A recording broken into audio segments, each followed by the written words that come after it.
Bapak, Ibu, dan Saudara yang terkasih di dalam nama Tuhan Yesus Kristus, Shalom.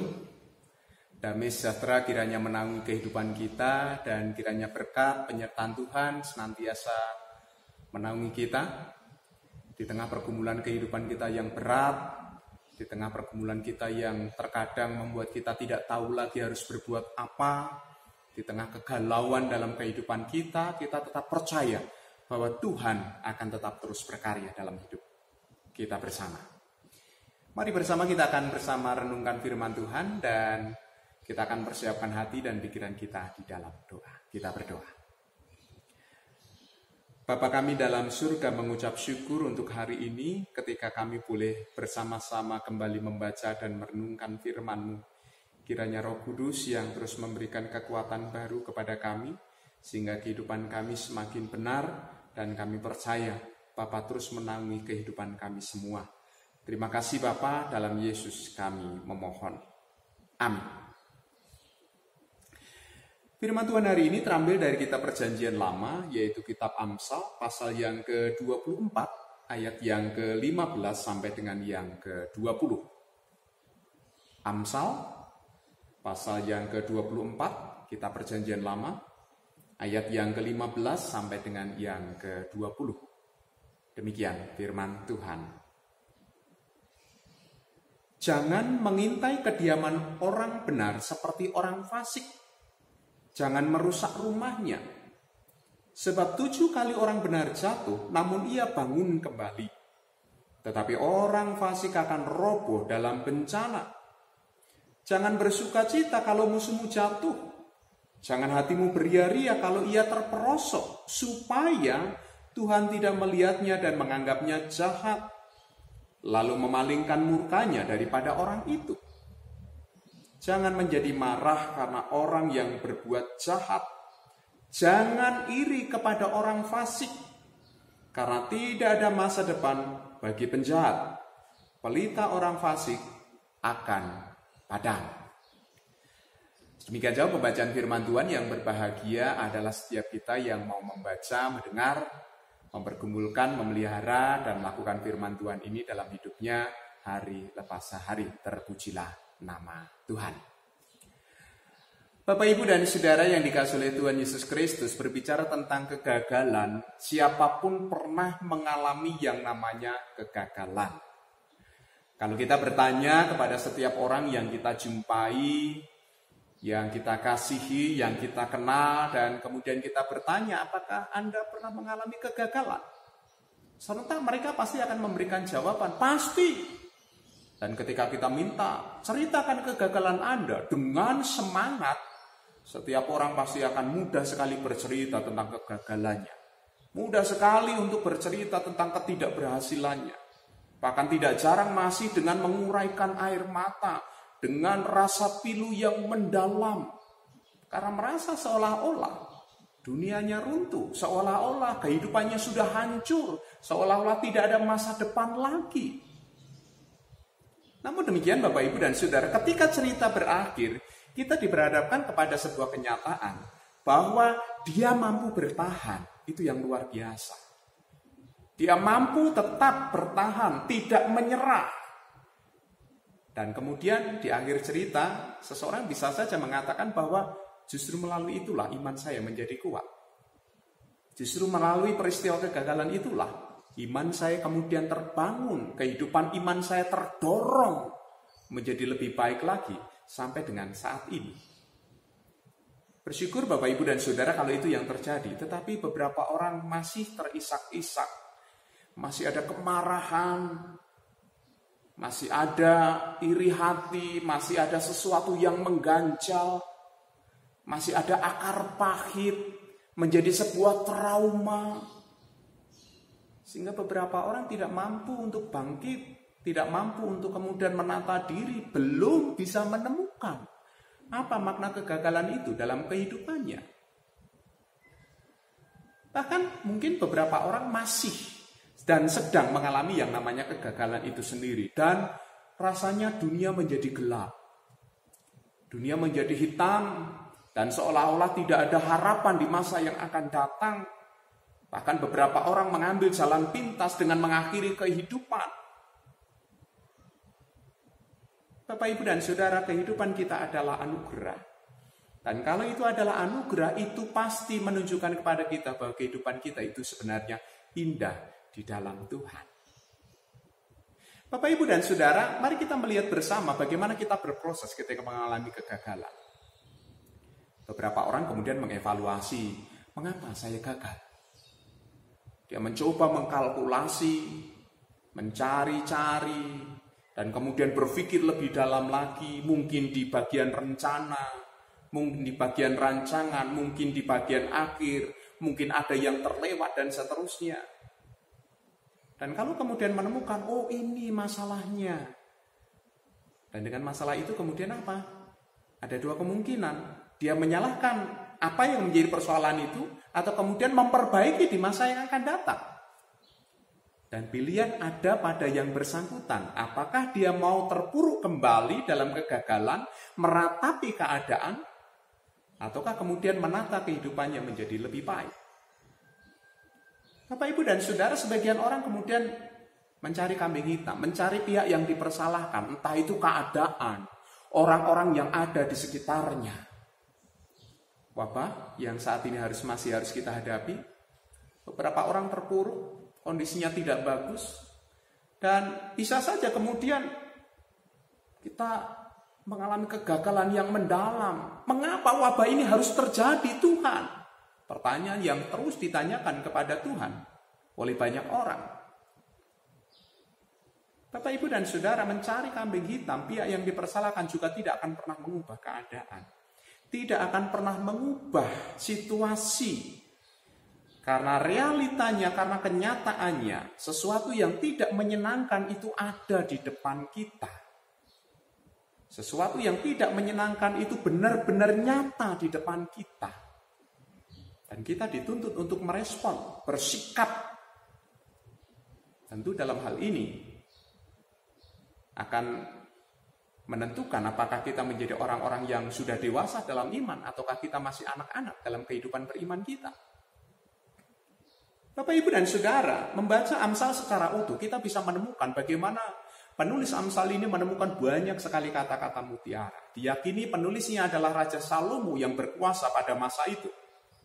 Dan sebagai seorang raja yang besar dengan hikmat Tuhan yang luar biasa, tentu dia mempunyai banyak ide-ide brilian. Dia memperhatikan banyak hal. Dia melihat banyak hal dan seterusnya. Sampai akhirnya ada banyak kata-kata mutiara yang muncul.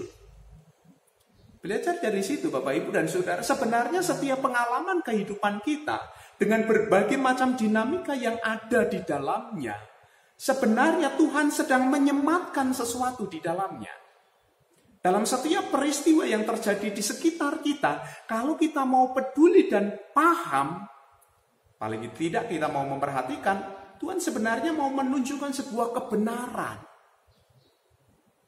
Hari mendung, mudah bagi kita untuk, ayo jemuran dimasukkan biar tidak kehujanan. Tetapi cobalah sejenak untuk melihat, mendung. Tunggu beberapa saat, ternyata tidak hujan. Bukankah sebenarnya hikmat Tuhan akan menuntun kita bahwa kehidupan kita mungkin kadang mendung, tetapi tidak selamanya akan hujan. Persoalannya kita mudah berada pada satu kondisi kalau mendung itu pasti hujan. Padahal belum tentu. Itu menolong kita, Bapak, Ibu, dan Saudara, untuk bisa memahami kehidupan yang lebih luas, sehingga kita tidak mudah terpuruk. Bapak, Ibu, dan Saudara, dari beberapa ayat yang baru saja kita baca, penulis Amsal mengatakan, sebab 7 kali orang benar jatuh, namun ia bangun kembali. Berapa kali dia jatuh? 7 kali dia jatuh, dan dia bangun kembali. Syaratnya apa? Orang benar.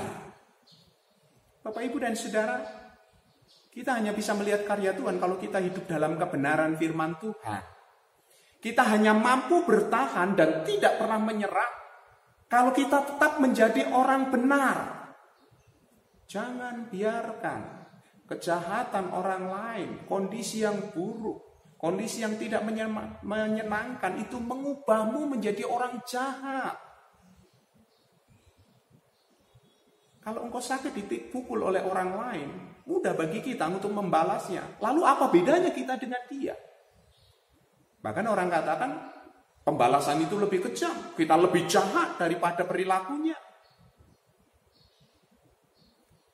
Syarat utama agar kita bisa tetap pada jalur Tuhan, agar kita tetap menjadi orang-orang yang sungguh-sungguh hidup dalam takut akan Tuhan, dan mampu memaknai kegagalan dengan cara yang benar, adalah jadilah orang benar.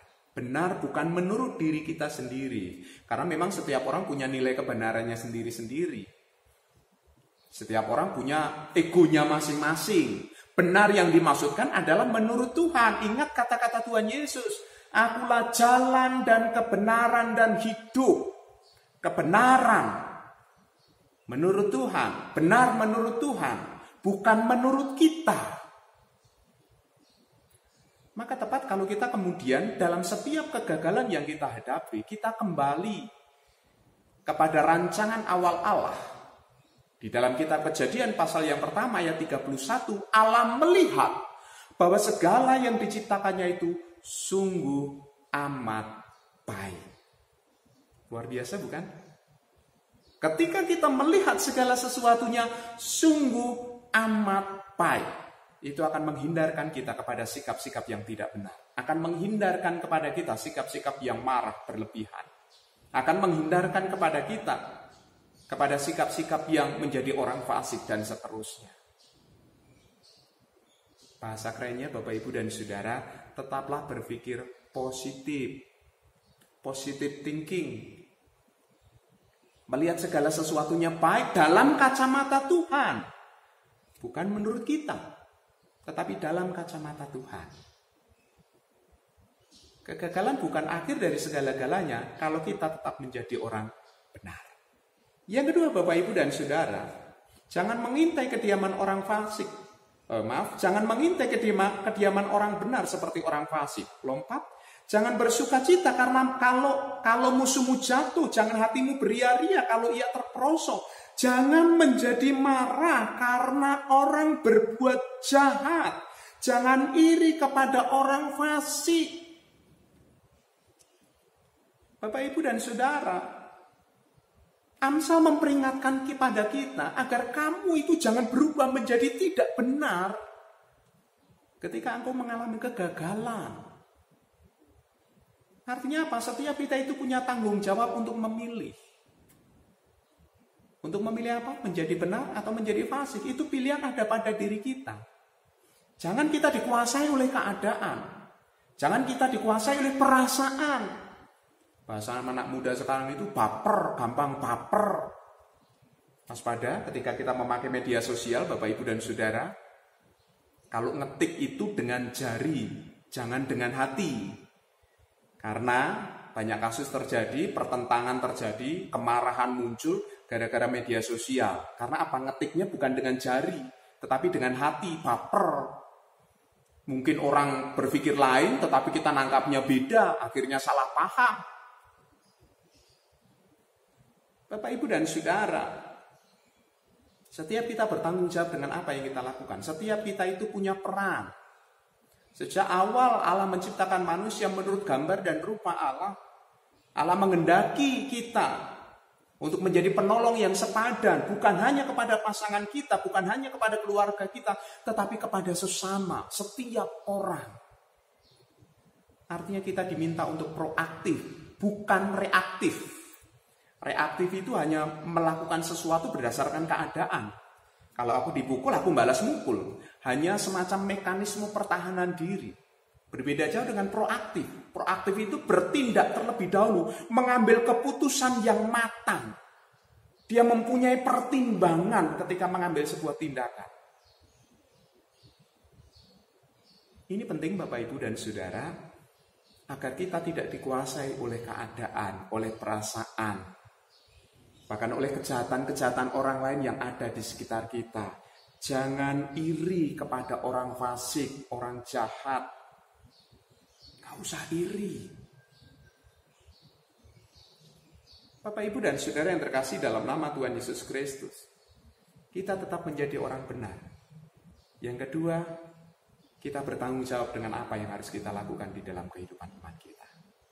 Supaya Tuhan tidak melihatnya dan menganggapnya jahat. Perhatikan, kalau engkau tertawa, kalau engkau tersenyum, kalau engkau senang melihat orang jahat itu jatuh, ternyata itu bisa mengubah keputusan Tuhan. Apa? Justru itu dianggap jahat. Itu dianggap tidak benar oleh Tuhan. Supaya Tuhan tidak melihatnya dan menganggapnya jahat, lalu memalingkan murkanya daripada orang itu.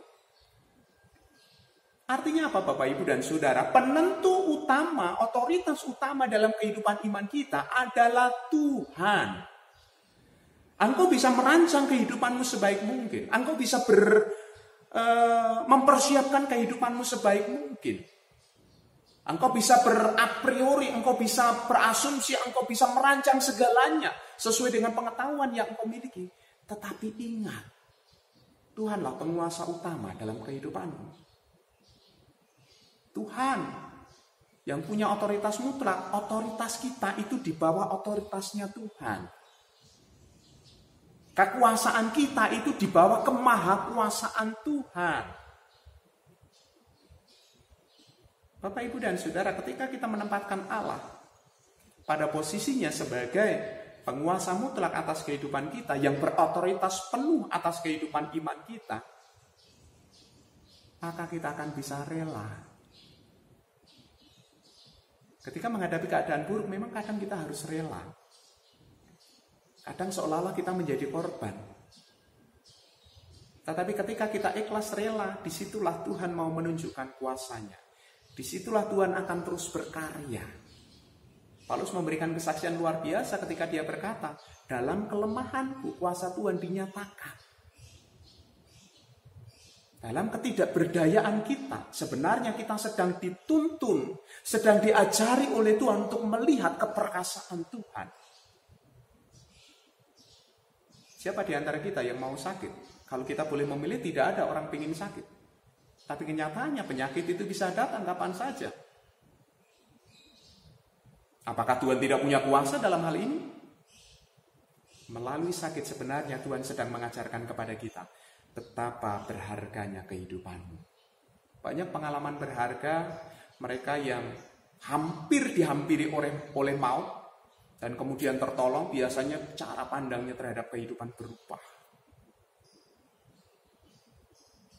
Bapak, Ibu, dan Saudara, pengalaman-pengalaman itu sebenarnya menolong kita untuk bisa memahami. Keadaan mungkin tidak berubah. Kenyataan penderitaan kegagalan itu ada di depan mata. Tetapi kita masih bisa mengubah diri kita. Jangan keadaan itu mengubah kita menjadi tidak baik. Kita tidak mungkin mengendalikan lingkungan kita. Kita tidak mungkin mengendalikan orang-orang di sekitar kita untuk baik kepada kita. Tidak mungkin. Tetapi kita bisa mengendalikan diri kita, respon kita, pilihan kita untuk berperilaku seperti apa. Makanya Tuhan Yesus mengajarkan, doakan musuhmu, berdoalah bagi mereka yang menganiaya kamu. Kalau yang kau pikirkan sakit hati, iri hati, kemarahan, kedengkian, hidup kita tidak akan pernah merasakan damai sampai kapanpun. Tapi ketika kita memandang kepada Kristus yang tersalib, dan dia berani berkata, ampunilah mereka sebab mereka tidak tahu apa yang mereka perbuat. Itu mengajarkan kepada kita bagaimana kita bisa ikhlas, rela dalam pergumulan kehidupan kita yang berat, dalam kegagalan kita sekalipun. Kita percaya bahwa Tuhan punya kuasa. Bukankah setiap hari Minggu kita menyatakan pengakuan iman kita dengan mengatakan pernyataan yang lantang di awal ibadah, pertolongan kita adalah dalam nama Tuhan yang menjadikan langit dan bumi. Itu bukan tanpa maksud. Setiap minggu diulang itu bukan tanpa maksud, bukan tanpa arti, bukan sekedar lip sync semata. Begitu pulang dari ibadah, nanti saya harus bagaimana ini? Siapa yang tolong saya? Percuma. Ketika di awal ibadah engkau mengatakan pertolongan kita dalam nama Tuhan yang menciptakan langit dan bumi, setelah itu engkau khawatir. Ketika kita menjalani kehidupan dengan rasa khawatir, sebenarnya kita sedang menghina Tuhan. Bukankah Tuhan yang kita percaya adalah pencipta segala-galanya, pencipta langit dan bumi? Maka sudah seharusnya ketika pernyataan iman itu kita sampaikan, itu membawa kehidupan kita tetap tenang.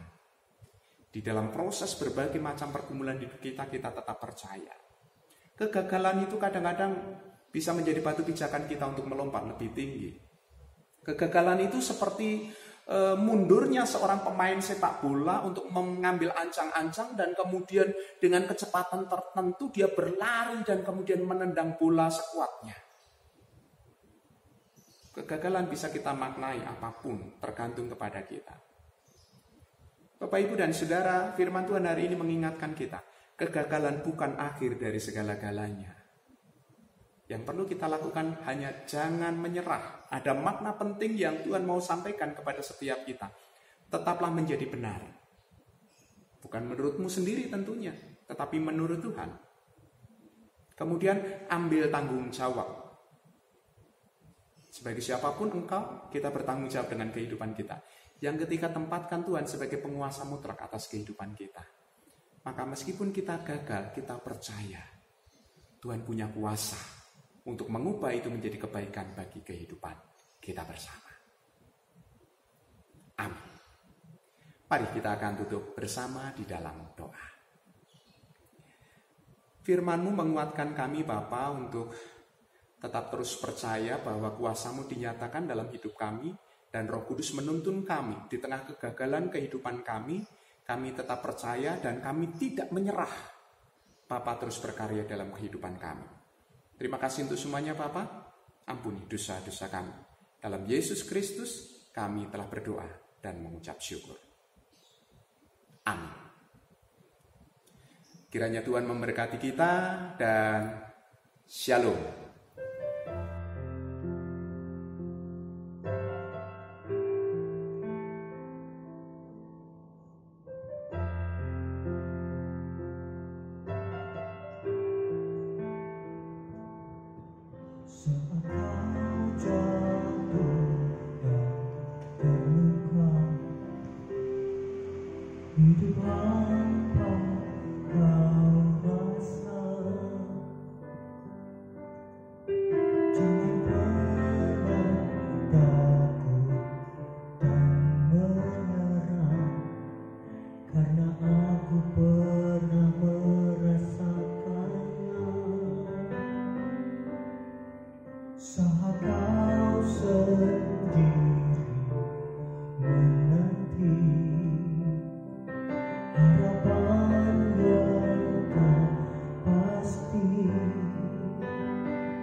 Janganlah kau bimbang menjalani, karena semua pernah aku lalui. Bulu yang patah terulang takkan pernah dipatahkan, sumur yang pudar nyalanya takkan pernah dipadamkan. Sadarilah bahwa kau takkan pernah sendiri. Ada Yesus yang selalu peduli.